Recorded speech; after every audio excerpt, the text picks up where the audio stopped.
Good afternoon, everybody. My name is Donna Fiesel, and I'm your host of The Edge on IC Radio, your source for news and entertainment. You can find us on television, channel 182 on Charter Communications, and Abundant Television, found on Roku, Apple TV, and Amazon Fire. Thank you so much for watching every day, Monday through Friday from 1 to 3 p.m., as we get to share information, and great information at that. And also, if you're working and you just can't catch us during those hours, you can always find us on social media as well, and on all of the social media sites, including youtube.com. Just look up Donna Fiesel, you'll find me there. I have AP Steadham, everybody's favorite talk show host when it pertains to sports, and he's with us right now. And what an exciting weekend we had. Football. Oh my goodness, Donna. Yeah, thank you for having me on this show. It was exciting, Donna. I had made the trip to Berkeley, California for the Auburn versus California game, first time for those two teams. Donna, there was about 10,000 Auburn fans at the ball game. They simulated the Tiger Walk and outside the stadium, so the players were really psyched up to play the game because they're so happy about all their fans being at the ball game. You know, that's a lot of people that travel to California. 10,000. It was a 7:30 local start, which meant it was 9:30 Central Time. But yeah, out of the 44,000 people, it was about 10,000. They were in that section of the stadium, that corner right there with the band, a smaller version of their band as well. So that was fantastic for the Auburn Tigers, and they were able to pull out a victory in the end, 14-10. They preserved the victory with an interception in the end zone. California was making a drive to have the go-ahead touchdown, but they stayed tough on defense and made that interception to preserve the victory at 14-10. Mm-hmm. So Mark sent a text message and wanted me to ask you this question. Do you see, yes. Mark, do you see Auburn as being the Cinderella team now since they had this win? No, I still see them at about 6 wins with the potential for 7 and 8. But like I said, I think they're going to upset somebody along the way, Donna. They're going to need some more offense, though. 14 points is just barely making it. You were lucky that California stumbled along the way. They missed 3 or 4 field goals. They made a field goal from 52 yards, but they were holding. So they couldn't attempt the next one for 62. It wasn't like you can have a do-over. So they missed at least 3 field goals that I recall, maybe 4. And like I said, they had that penalty on the other one. So, yeah, Auburn's going to have to play much better offensively from the quarterback position. Jarquez Hunter returned the running back. He looked a little bit rusty. Coach Hufrey stated in the post-game press conference. So, and they're going to have some playmakers on the outside come to life. So Auburn can upset somebody, but I wouldn't be looking for that silver slipper just yet. Not yet. So I've got a little work to do. Now, how about this coming week? This coming week. Yeah, they're going to play Samford. So that's one of those, what we call 2-comma games, Donna, where the other team gets probably $1 million to show up. So that's what we call it, a 2-comma game, and they'll probably take a loss. So, but Auburn has a chance now to refine their offense, work on their defense some more in their kicking game. They're playing Stanford University out of Birmingham. Mm-hmm. Sounds like you got a plan for Hugh Freeze when it comes to practice this week. Yeah. His quarterback made some good throws in the touchdown drive to put him ahead. Nice deep throw down the seam, about 30 yards. I think it was 3rd and 17. I thought it was something that 3rd and 17, and they made a good throw. And then he made a good fade pattern throw to the tight end for the go-ahead touchdown. So he did come through, and that's what matters, Donna. The game was not perfect, we know, and he sputtered along the way, but he came through with a couple of clutch throws on that drive to put him ahead and go ahead. All right, let's talk Auburn for one more question about that. Who is your player of the week, and who can Auburn not live without? Yeah, I think that Auburn, I would say their defense, let's say give it to the collective defense, because the defense kept playing hard, even though California was making some drives. And Donald, let's think about this. They tried 3 or 4 field goals instead of going for the touchdown, and they missed them all. And that was on the Auburn defense. They held them to trying a field goal, and their field goal kicker was not hot that night. So I would say collectively the defense. They need that defense to still play well, because the offense right now is behind. Mm-hmm. Mm-hmm. Okay, let's talk Alabama. Kind of a disappointment there. Yeah, yeah, I would say disappointment. Donna, they lost to the Texas Longhorns 34-24. They gave up over 300 and something yards passing to Quinn Ewers. He played an outstanding game. He was able to hit the deep ball. Alabama had some turnovers, some interceptions. They didn't play well at the line of scrimmage. They didn't protect the quarterback. They had about just 100 yards rushing collectively with all those very good running backs. That number needs to improve because they're not going to be the best passing team this year, Donna. So they need to get those running backs. Alabama has a huge offensive line, Donna. Might be the biggest pro or college. All of them are over 300, of course. Most of them around 320, 330. But you have to get that push off the line. And they were able to put pressure on Alabama's quarterback with 3 people and 4 people. And that should not happen because you have 5 blocking. So there's no way your quarterback should be disrupted when he's trying to set up and throw and look down the field for open receivers and the tight end and the running back. So the offensive line has to improve. Alabama has to cut down the turnovers, can't be throwing 2 interceptions, those types of things. And they gave up the big plays, the explosive plays on the defensive side. So they have a lot to practice this week, Don, if they're going to get better and compete for an SEC Western Division title. Mm-hmm, absolutely. Phil and I are going to San Antonio, Texas this week.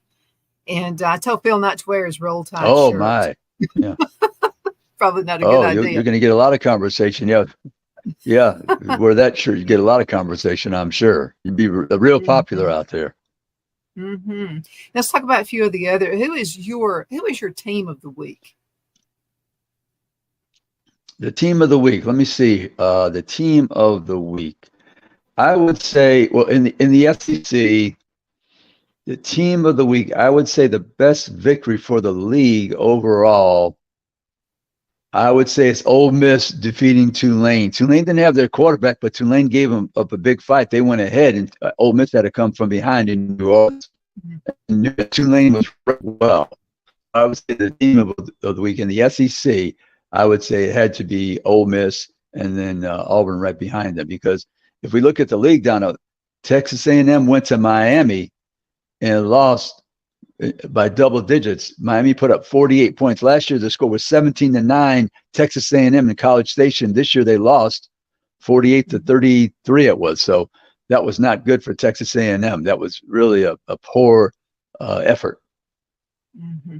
Now, as far as Alabama, the next game, who are they playing next? Right. Yeah. Yeah, Don. I will be at that game. It's here in Tampa, Florida, against the University of South Florida out of the American Athletic Conference. And they're not a strong team right now. They're still building their program. But Alabama has to rebound. Let's see if they can have 0 turnovers, 0 penalties. I think those would be some of the objectives. Let's see if they can run the football and have much better production. They should have 200 yards rushing this week. Mm-hmm. They should. Yeah. That should be a goal for them against. It seems like some of the momentum is just, just not there. I mean, what's wrong with Alabama? Well, like I said, turnovers. You can't play against good teams and have turnovers. People can say, "Oh, well, if we didn't have that's part of the game. That's what your quarterback did." I mean, it's not if we don't have the interception. No, you had the interceptions. They count that. They don't erase it. They don't take out a pencil down and erase the interceptions or the fumbles or the miscues on offense or defense, or you forgot to guard somebody and they went deep and threw the ball over your head. They don't erase those things. That's part of your performance, Donnie. Mm-hmm.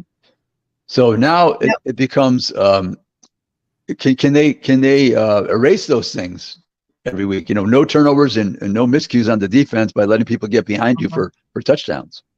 I still say they'll come through somehow.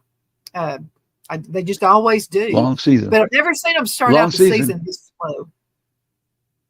Yeah, long season, Donna. So they can't feel sorry for themselves. No one is, because they were projected by many people, not me, to be the national champion. I just think they had too many question marks, and they're still yet to be answered in my mind. Mm-hmm. I agree. And, I'm an Auburn fan, but right under that is Alabama. I mean, that's my state. So right. So I'm Right. not an Auburn fan, whoever's playing Alabama. I'm not one of those. Right. So let's talk about now Georgia's doing fantastic. So let's talk about Georgia. Yeah, Georgia's got really their first competition this week against South Carolina. And South Carolina had the opening loss in North Carolina, double digits. So Mhm. South Carolina and Georgia, they meet in Athens. And we all know that if you have a quarterback, you have South Carolina's quarterback is Spencer Rattler. If he gets protection, North Carolina 2 weeks ago sacked him 9 times, Donna. They can't live Mhm. with that and have a chance against Georgia.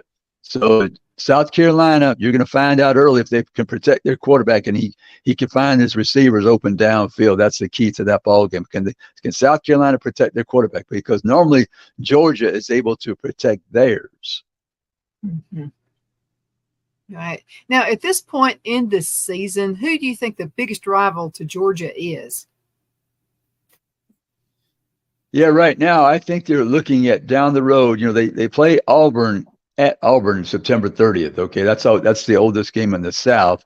But I would say that the team that I, I think that Tennessee game way down the line in November 18th in Knoxville would be their toughest. Although they play Auburn, they play Kentucky, Vanderbilt is in Nashville. The normal game, the regular game is in Florida against in Jacksonville against Florida.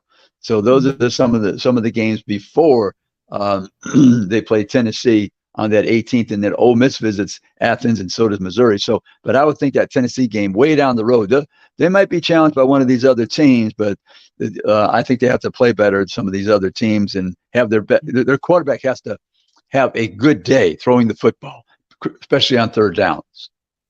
Okay, we're going to go into a commercial break, but real quick, your other show, AP and Kelly, as we see it. What's going on this week? Oh yeah, APN as we see it, every Friday 4 p.m. Central on the IC radio.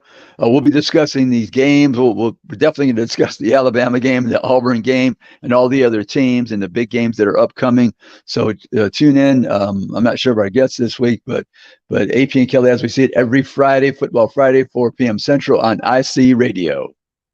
Mhm. Last week was a good interview as well. Oh, we had the sideline reporter for the University of Texas, Will Matthews, and we had Doug Parrish, who was born in Alabama but played at the University of California. It was a lot of fun, both of those interviews. Mhm.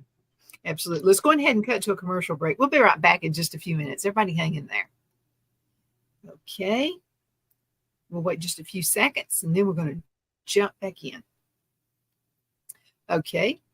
3, 2, 1.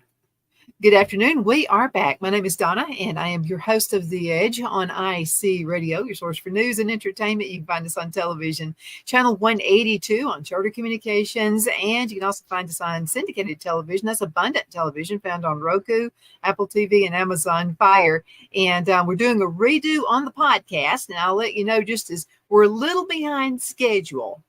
And I'll have to say, the folks who own the podcast had mentioned to me, oh, yeah, I've been in technology long enough to tell you it's never going to be on target date. It just doesn't happen that way. Too many things can interfere. I have AP Steadham with me right now. And AP, now all year is exciting. I mean, it really is. And you really got Yes. me into basketball big time. But football, that's our hooray. Yeah, football's a lot of fun, Donna, and I look forward to covering a game every week. Most of my schedule is set. I have, I think, 3 weekends that are open right now. We're still determining the game that we'll cover. But this week Mhm. I'll be in Tampa, Florida, University of Alabama versus University of South Florida out of the American Athletic Conference. Mhm. Really exciting. So, what's going on with Tennessee? Yeah, Tennessee, they had a stubborn Austin P team. They ended up beating 30-13. So a lot of times down subconsciously, the players, they know that they're much better than the other team, and they're really trying to get through the ball game without an injury. And so they're looking forward. So big game this weekend in Gainesville, Florida. Rivalry, the two orange teams, Florida Gators and Tennessee, both in the SEC Eastern Division.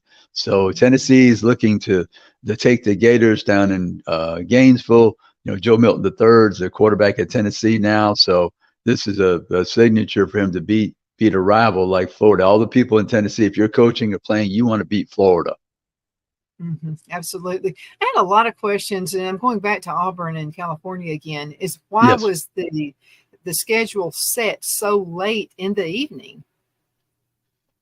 Well, Donna, we all know that television uh, the charge as far as scheduling the time of the game. So I would say this to the folks who slightly disappointed about the time. Let's happy that you're able to watch the game. And it was not a major station too, so that worked out as well. But I thought that I heard. I just bring this up. It was a strange comment. I thought Hugh Freeze, the coach of Auburn, said he didn't like to schedule this type of game. And the coaches that I've discussed scheduling with through the years, they want to broaden their brand everywhere. In the players state like California, 50 million people, there's a lot of ball players out here. And if you're showing that you're willing to travel with your team to maybe the home state of a potential recruit, I think that's a big positive. So if I see him sometime, I'm going to ask coach about that, because most people, and it's a positive to have your team travel to California. Maybe some of your players have been to that state. And we saw the Auburn fans, they loved it. 10,000 made the trip. So I wonder, I'd like to talk to him about that sometime. Yeah, exciting. Absolutely. Okay, let's dig in just a little bit farther about who is in the top 10 right now, the top 10 ranking with the SEC. And Georgia's, the SEC. I would say Georgia number one. Number two, okay, looks like we just lost him. We'll be in a break. We'll be right back.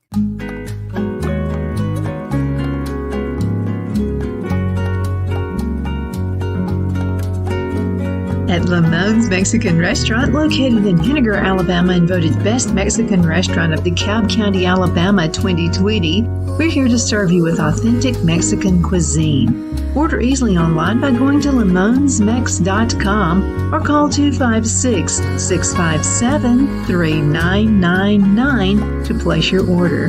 We're open Sunday through Thursday, 11 a.m. to 9 p.m. and Friday and Saturday, 11 a.m. to 10 p.m.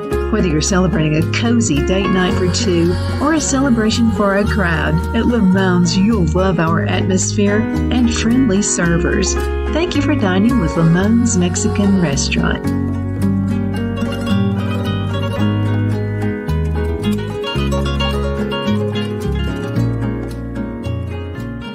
At Liberty Bank, we're all about community, whether it's to help with a charity fundraiser or help families in need. Toys at Christmas or a local football team, we're here for you. You see, we realize the importance of family. Sometimes it's to build a new home or necessary home repairs. We're here for you.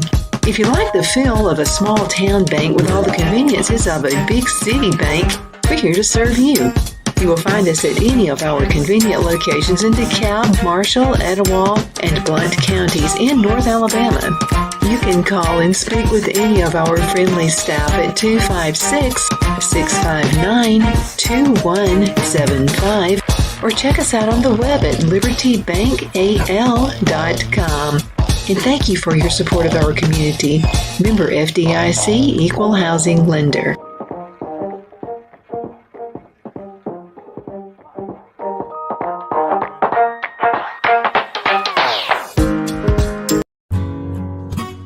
The only place I buy my beef is Lone Tree Ranch in Collinsville, Alabama. Their cattle is born and raised on their ranch, grass and grain fed, and you can feel confident when you serve your family and friends because their beef is all natural and no antibiotics or hormones are added. You can buy whole beef or perhaps go in with family or friends and buy half. Their customer service is number one as they take care of the delivery to their local processor and can deliver to your home for a small added fee.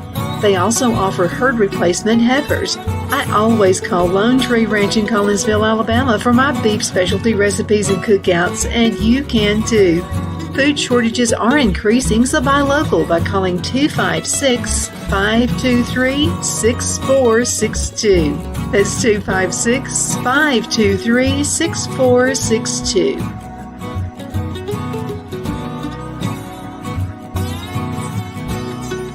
Jeff McCurdy of the McCurdy Law Firm has been a public service of this area for over 10 years. McCurdy, a member of the Henniger City Council, serves as prosecutor for the town of Sylvania and was named public defender for the city of Rainsville. The McCurdy Law Firm is located at 17326 Alabama Highway 75 in Henniger to better represent his Jackson and DeKalb County clients. If you need to be represented by a true public servant with proven success, call Jeff at 256-996-8701 or send a private email to mccurdylawfirm@gmail.com. No representation is made that the legal services performed is greater than the legal services performed by other lawyers.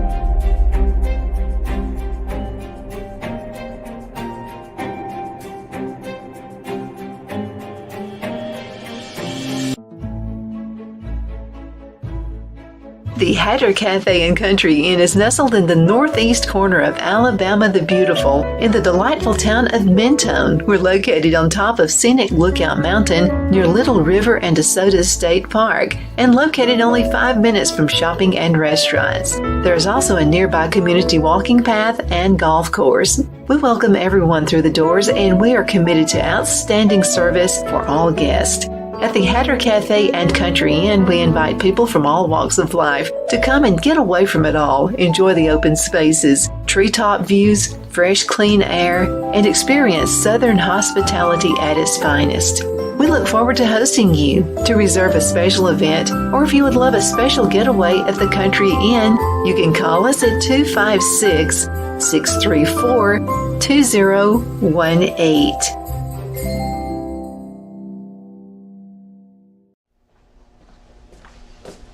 Are you ready? We all wonder what tomorrow will bring, but the future lays itself at the feet of the prepared and surrenders to the will of the persistent. It's not easy, but today shapes you so you can shape tomorrow. With Northeast Alabama Community College, when the future asks if you're ready, you can answer yes. Begin your future at Northeast Alabama Community College. Yeah, so many things are happening in the football world. And sometimes, like at the beginning of the year, everything changes according to the end of the season. And well, I think we're going to see some powerhouses maybe be even more of a powerhouse. Then we might see a few come out there who we kind of left last year hanging. What do you think?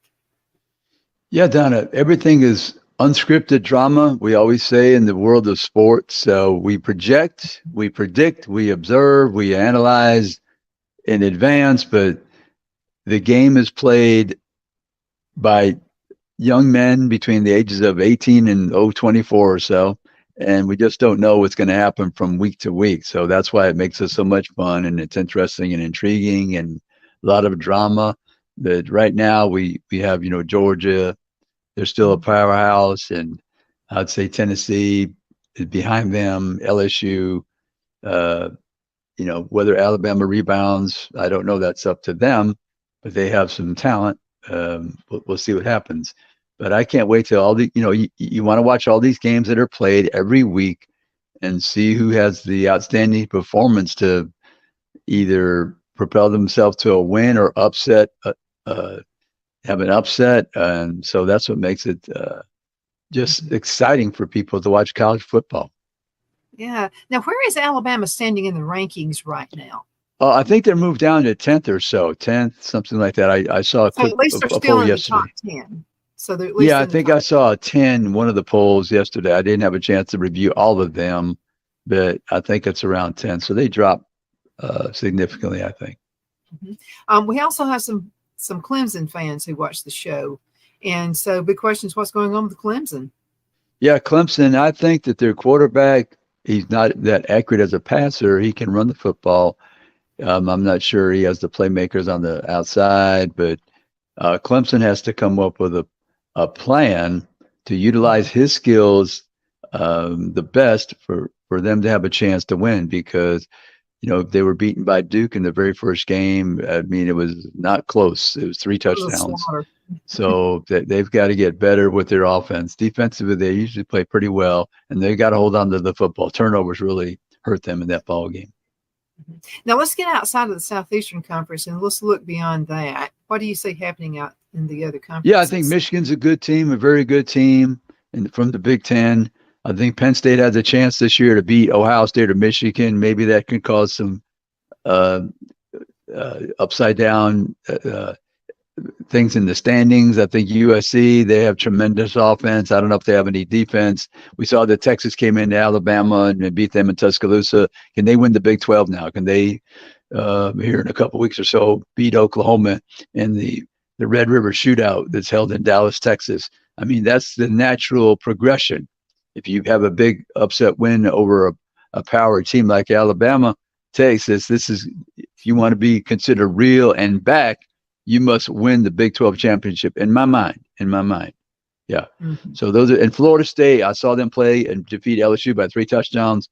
They are very good, talented with all units, defense, offense, special teams. Quarterback is exceptional, and he can move in the pocket and make those throws. And they have receivers 6'4", 6'4", 6'7", all tremendous players and difficult to guard. Mm-hmm. Let's fast forward as everybody is playing right now. Who do you see the at the very end of the season, the top two?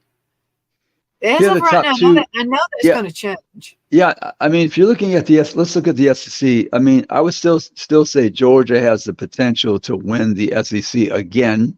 I don't think it's guaranteed because they're going to be challenged, I think, by Tennessee. So Tennessee has a potential also. And then outside, I would say Michigan. We'll see about Texas. USC has a potential because they score a lot of points. Penn State, Ohio. We haven't mentioned Ohio State. They have 2 excellent receivers. Their quarterback is improving every week. So I would say those are some of the things. Florida State, of course. Florida State, Michigan, Ohio State, Penn State, USC, Texas. We'll see what Oklahoma does as well. Yeah. How about Kentucky? Kentucky has a good transfer quarterback. They have to play very well as a team because they don't have they have some excellent young receivers. I'm interested to watch their young receivers with this transfer quarterback, Dane Key and Barian Brown. I'm interested to watch them, how they are coordinated in their passing game with their new quarterback, Devin Leary. Yeah, I mean, it's always a toss-up at the end of the season because, I mean, there could be injuries. There could be just a number of things. Oh, yeah. Injuries. Yes. Somebody emerges as a star with the team that we did not figure on prior to the season. Mm-hmm, absolutely. A minute left in this segment. What would you like to tell the folks before you leave? Yeah, I would say the big games this weekend, it has to be Tennessee and Florida. Because Tennessee is a stronger team, but that's a rival game. They have to travel to Gainesville. Mm-hmm. Very hostile crowd. Tennessee has to continue to win if they want to meet Georgia down the line. And then Georgia, really their first test in the league versus South Carolina. What does South Carolina do? Can they get better on the offensive line to protect their quarterback?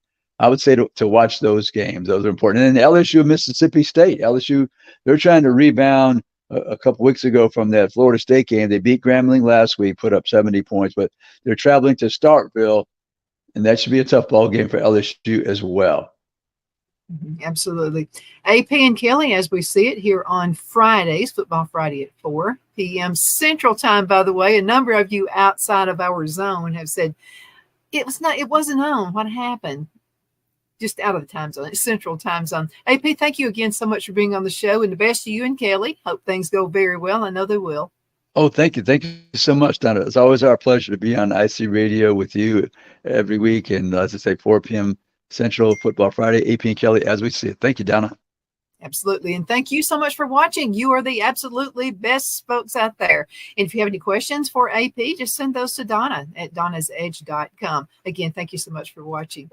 Bye, AP. You take care. Bye, Donna.